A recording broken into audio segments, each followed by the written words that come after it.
இனிமே கண்ணை மூடிட்டு கடலை எண்ணெய் வாங்கலாம். ஏன்னா மந்த்ரா கடலை எண்ணெய் இதயத்தின் தயாரிப்பு. தினமலர் வியூவர்ஸ் எல்லாருக்கும் ஒரு ஹலோ வணக்கம். இன்னைக்கு நம்ம கூட பேச போறவர் பத்தி சொல்லலாம். இவர் வந்து ஒரு நடிகரா சொல்றதா, இன்ஸ்பெக்டரா சொல்றதா, ஒரு ஆட்டோ டிரைவரா சொல்றதா, இல்ல ஒரு டைரக்ஷன் படிச்ச ஒரு நடிகரா சொல்றதா, எந்த வகையில சொல்றதுனே தெரியல. சமீபத்தில் ஒரு கோயில் கட்டி அந்த வகையிலையும் சிறப்பாக செயல்பட்டு இருக்காரு நடிகர் டேனியல் பாலாஜி. அவங்க கிட்ட பேச போறோம். ரொம்ப நாளா அவரை பத்தி பேசணுன்றது என்னோட ஆசை. இன்னைக்கு தான் நம்ம கையில கிடைச்சிருக்காங்க. வணக்கம் சார், எப்படி இருக்கீங்க? வணக்கம் மேடம், நான் நல்லா இருக்கேன். நீங்கள் எப்படி இருக்கீங்க? சூப்பராக இருக்கேன். ரொம்ப நாள் கழிச்சு உங்களை நாங்கள் இன்னைக்கு சந்திக்கிறோம். ரொம்ப சந்தோஷம். எனக்கு முதல்ல உங்களை பற்றி முக்கியமாக தெரிஞ்சுக்கணும். டைரக்ஷன் படிக்க வந்த நீங்கள் எப்படி நடிகரானீங்க அப்படிங்கிறது ரொம்ப நாளாக நான் கேட்கணும்னு ஆசைப்பட்டேன். சொல்லுங்கள். டைரக்ஷன் படிக்கும்போது எங்கள் இன்ஸ்டியூட்டில் வந்து எல்லா டிபார்ட்மெண்ட்டும் படிப்போம். ஆக்சுவலாக எடிட்டிங் படிப்போம், கேமரா படிப்போம், சவுண்டு எல்லாமே படிப்போம். ஸோ படித்தது மாத்திரம் பத்தாது அப்படின்னு சொல்லிட்டு நான் எல்லாத்துலேயும் ஒர்க் பண்ணவும் ஆரம்பித்தேன். ஈவன் ப்ரொடக்ஷன்லேயும் ஒர்க் பண்ணேன். அது முடிச்சுட்டு எல்லாம் டைரக்ஷன் பண்ணலாம் அப்படின்னு சொல்லிட்டு வரும்போது ஒரு சின்ன கேப் எப்பவுமே விழுந்துறீங்களா, அது ட்ரை பண்ணுற கேப். அந்த கேப்பில் வந்து அசிஸ்டன்ட் டைரக்டர் பண கஷ்டங்கள் அது இதுன்ற லெவலில் ஜாலியாக சுற்றினே இருப்போம். ஸோ அந்த சுத்தலில் ஒருத்தர் திடீர்னு வந்து நடி அப்படின்னாரு. சரி, நடிக்கிற இன்ட்ரெஸ்ட் இல்லை, நடிக்க தெரியாது எல்லாம் சொன்னேன். ஆனாலும் ஒரு நாள் 2 நாள் 3 நாள் கூப்பிட்டுட்டு திடீர்னு என்ன சொன்னார், காசு தர நடினார். சரி, அந்த டைமில் தேவைப்பட்டது. எனக்கு மாத்திரம் இல்லை, இங்கே ஒரு கேங்கே இருந்தோம். அசிஸ்டன்ட் டைரக்டர்ஸ், அசிஸ்டன்ட் கேமராமேன்ஸ் எல்லாருமே ஒரு அப்பார்ட்மெண்ட்டில் வாழ்ந்துருப்போம். ஸோ எல்லாருக்கிட்டையும் அந்த பணப்பிரச்சனை இருந்தது. சரி, ஓகே காசு தரேன்றாங்களேன்னு நடிக்க ஆரம்பித்தோம். சரி, காசை வாங்குறமே ஒழுங்காக நடிக்கணுமே அப்படின்றதுக்காக நடிக்க ஆரம்பிச்சு அது இன்னும் கன்னியூ ஆகி போயிட்டே இருக்கு. ஃபர்ஸ்ட் கேமரா முன்னாடி எங்கே நின்னீங்க? சித்தி சீரியல் தானா? இல்லை சித்தி சீரியல் ஃபர்ஸ்ட் நடிச்சது சித்தி சீரியல் தான். ஓகே.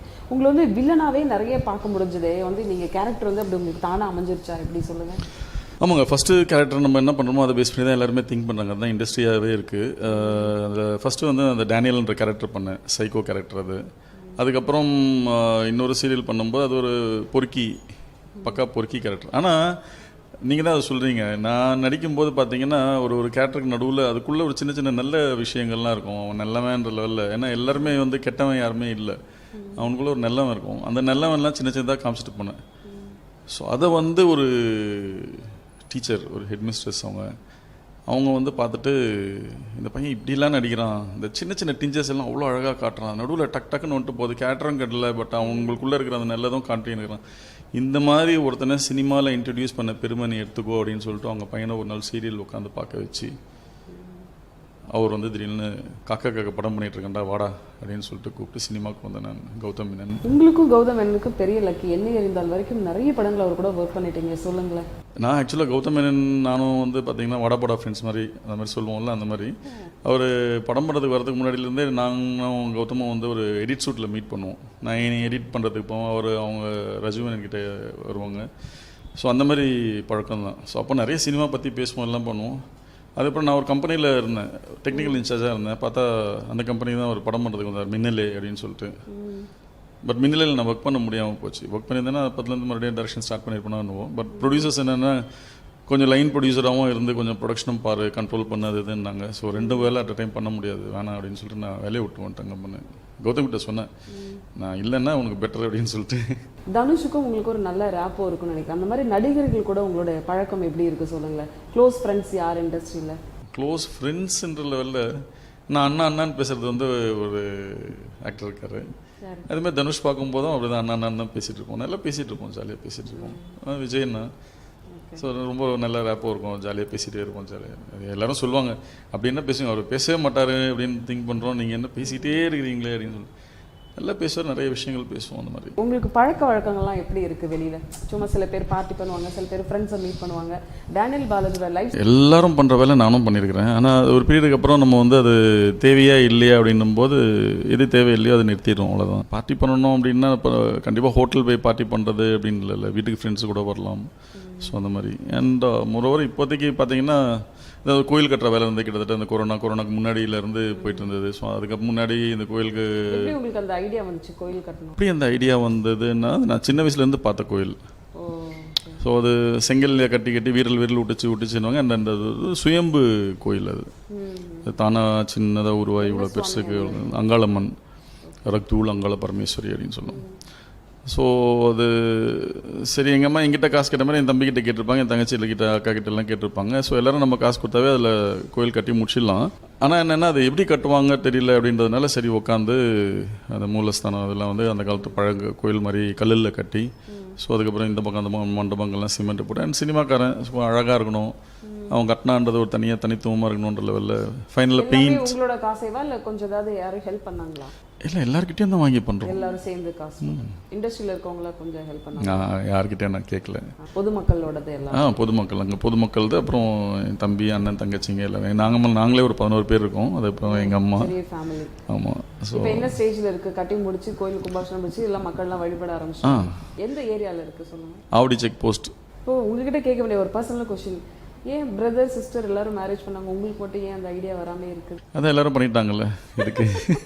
இல்லை எல்லாரும் வீட்டில் ப்ரெஷர் கொடுத்துருந்தாலும் ஏன் நீங்கள் பண்ணிக்கல? தெரில மேடம், எனக்கு என்ன சொல்கிறது, ஒரு ஏதாவது லவ் பண்ணீங்களா? 2022க்கு அப்புறம் எனக்கு ஒரு சின்ன ஒரு இது வந்தது. என் லைஃப் என் கையை மீறி எங்கேயோ போயிட்டே இருக்குது. அது நல்லபடியாக தள்ளி விட்டுட்டு போயிட்டே இருக்குது நம்மளை அப்படின்னு சொல்லிட்டு. ஸோ அதுக்கப்புறம் பேக் ட்ராக் பண்ணும்போது நடந்த இதுக்கு முன்னாடியே இப்போ இது சொல்லியிருக்காங்க, இதுக்கு முன்னாடியே இது நடந்திருக்குது, இதுக்கு முன்னாடி நம்ம தான் கவனிக்கல அப்படின்னு சொல்லிட்டு சரி ஓகே இதுக்கப்புறம் அப்படின்னு சொல்லிட்டு போகும்போது நான் பாட்டுக்கு அது எப்படி போயிட்டுருக்கோம் அந்த வழியில் போகிறதுன்னு சொல்லிட்டு முடிவு பண்ணேன். அதுக்கப்புறம் எங்கள் அம்மா கிட்ட சொன்னேன், அம்மா இது ஒரு கிராஃப் ஒன்று போயிட்டுருக்கு, என்ன அறியாமல் ஒரு கிராஃப் ஒன்று போயிட்டுருக்கு, அந்த கிராஃபில் நான் போய் பார்க்குறேன், உன்னால் முடிஞ்சால் அந்த கிராஃபை கெடுக்கிறதுக்கு பாரு அப்படின்னு சொல்லுவேன் நான். எங்கள் அம்மா ட்ரை பண்ணுவாங்க, நான் எங்கள் அம்மா யாரை சொன்னாங்களும் ஓகேன்னுவேன். ஆனால் என்னென்னா அந்த பொண்ணுக்கு 1 மாதத்துக்குலாம் அந்த பொண்ணு கல்யாணம் ஆகிடும். எங்கள் அம்மா இது வரைக்கும் 40 பேருக்கு என்னமோ பண்ணி வச்சுருக்காங்கன்னு நினைக்கிறேன். சரி, உங்களை யாராவது விரும்பி இருக்காங்களா இல்லை நீங்கள் யாராவது லவ் பண்ணியிருக்கீங்களா எங்க ஏஜ்ல? என்ன நிறைய பேர் விரும்பியிருக்காங்க. அப்படியா? ஏன் கடைசி வரைக்கும் ஒத்துக்கலையா நீங்கள்? இல்லை 10th படிக்கும்போது ஒரு அம்மா வந்து என்கிட்ட சொன்னாங்க, ஸோ என்னம்மா 15 கிலோமீட்டர் இந்த பக்கம் 15 கிலோமீட்டர் நான் இந்த பக்கம் படிக்கிறதுன்னு அனுப்புகிறாங்க அப்படின்னு சொன்னேன். அதை எழுதிட்டு அந்த அம்மா ஏன்னா வீட்டில் எல்லாம் கஷ்டப்பட்டு படிக்க வைக்கிறாங்க, நாங்களும் நல்லா படிச்சுட்டு இருக்கோம். தெய்வாதீனமாக டியூஷன் போகிறோமோ இல்லையோ நல்லா படிப்போம், எல்லாருமே 1 2 3 4 ரேங்க்ஸில் வருவோம். எங்கள் வீட்டில் எல்லாருமே அப்படி தான் நல்லா படிப்பாளிகள். எங்கள் அப்பா தான் படிக்கல, 3ஆவது தான் படித்தார். ஸோ நான் படிக்கலடா, என் லைஃப் எப்படி நீங்கள் எல்லாம் படிக்கணும்னு சொல்லிட்டு. சிஸ்டர்ஸ்லாம் ஹவுஸ் ஒய்ஃப் தான். நீங்கள் சினிமாவில் ஃபஸ்ட்டு வாங்கின சேலரி எவ்வளோ இருக்குன்னு நினைக்கிறீங்க? தோராயமாக மீதி பேர்லாம் வாங்கிறது சொல்லியிருப்பாங்கல்ல. 1000 இந்த மாதிரி கொடுத்துருப்பாங்களா? நான் சீரியல் நடிக்கும் போதே பெர் டே 10,000 வாங்கினேன். சூப்பருங்க. அப்போ மீதி பேர்லாம் 1000 ரூபாய் 500 ரூபாய் வாங்கி இருக்கும்போது நான் 10,000 கேட்பேன், கொடுக்குறதுக்கு ரெடியாக இருந்தாங்க, கொடுத்தாங்க.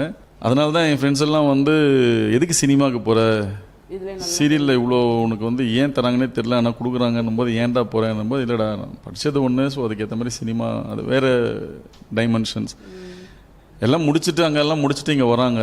ஸோ நான் இன்னும் அந்த பக்கம் போகாமல் நான் எப்படி இங்கேயே இருப்பேன், இல்லை நாங்கள் போனோம் அப்படின்னு. ஸோ அதுக்கேற்ற மாதிரி தான் நான் சினிமாலேயும் சேலரி வாங்க ஆரம்பித்தேன். சீரியலில் கூப்பிட்டா இட் டிபெண்ட்ஸ் என்ன மாதிரி. வெப் சீரிஸ் ஒன்று பண்ணேன், அந்த சீரியல் வேறு சீரிஸ் வேறுன்னும் போது வெப் சீரிஸ் ஒன்று பண்ணேன். கிட்டத்தட்ட 2 படம் பண்ணுற மாதிரி வெப் சீரிஸ் பண்ணேன், பட் அது ரிலீஸ் ஆகல.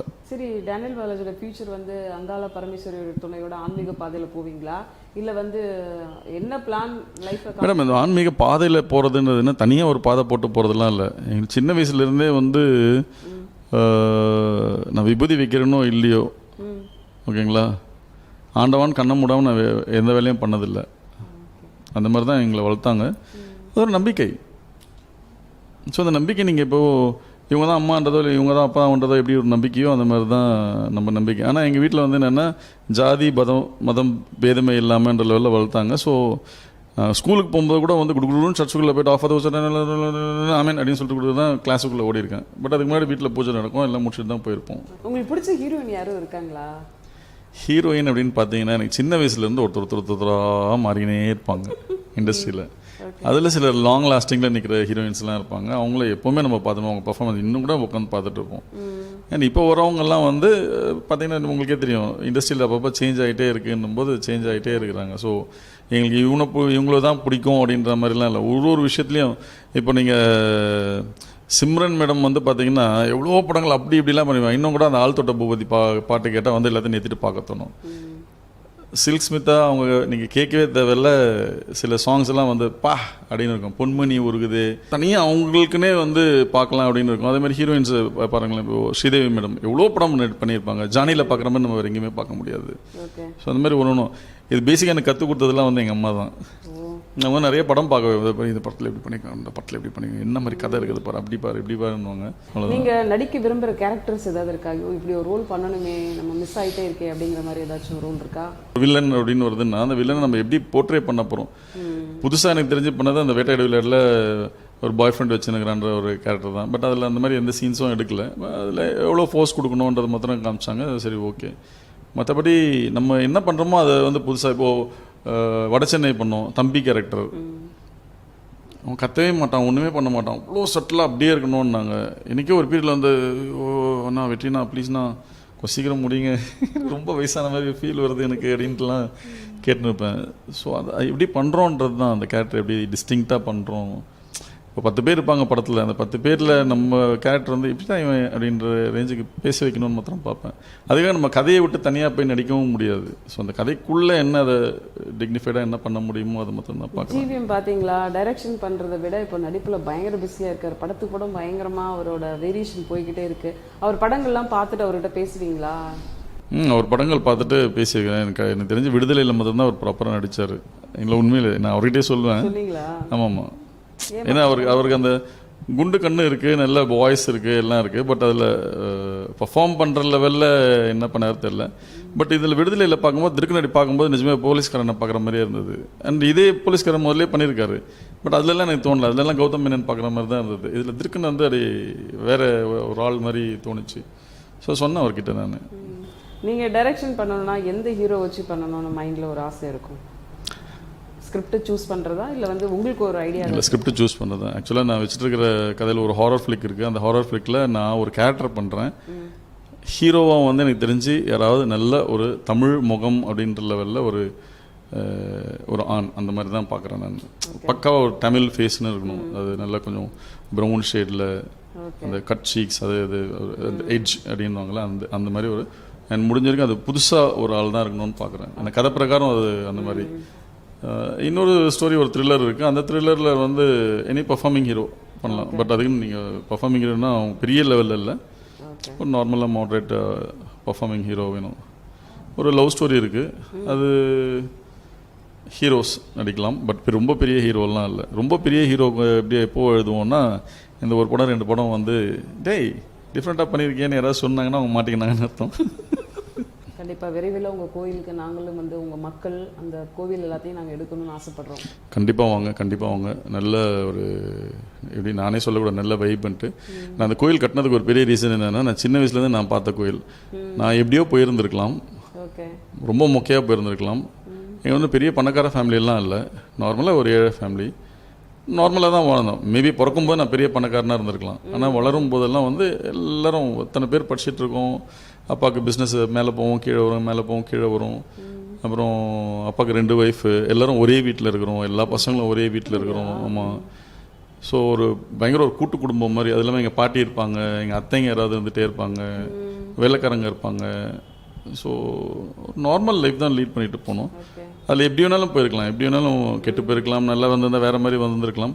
ஆனால் எங்கேயோ ஒரு ஐடென்டிட்டி கொடுக்குற லெவலில் நான் கொடுப்பேன் அப்படின்னு சொல்லி ஒரு நான் மேலே போயிட்டே இருக்கும்போது, சரி நான் நல்லா இருக்கேன், இங்கே வரவங்கெல்லாம் நல்லா இருக்கணும் அப்படின்னு சொல்லிட்டு அந்த கோயில், அதுக்கு அந்த கோயில் நிரந்தரமாக நல்லா இருந்ததுன்னா நல்லா இருக்கும்னு சொல்லிட்டு அந்த கோயில் கட்டினது நான். தேங்க்யூ, உங்களை சந்திச்சது ரொம்ப சந்தோஷம். Thank you ma'am. இன்னும் நிறைய படங்கள் தமிழ் சினிமாவில் கொடுத்துட்டே இருக்கணும், உங்களோட நடிப்பை மக்கள் பார்த்துட்டே இருக்கணும். கண்டிப்பாக. All the very best. சீக்கிரம் நாங்கள் டைரக்டராக உங்களை பார்க்கணும். வாய் முகூர்த்தம் பழிச்சதுன்னா ரொம்ப நல்லாயிருக்கும். Thank you sir. தேங்க்யூ.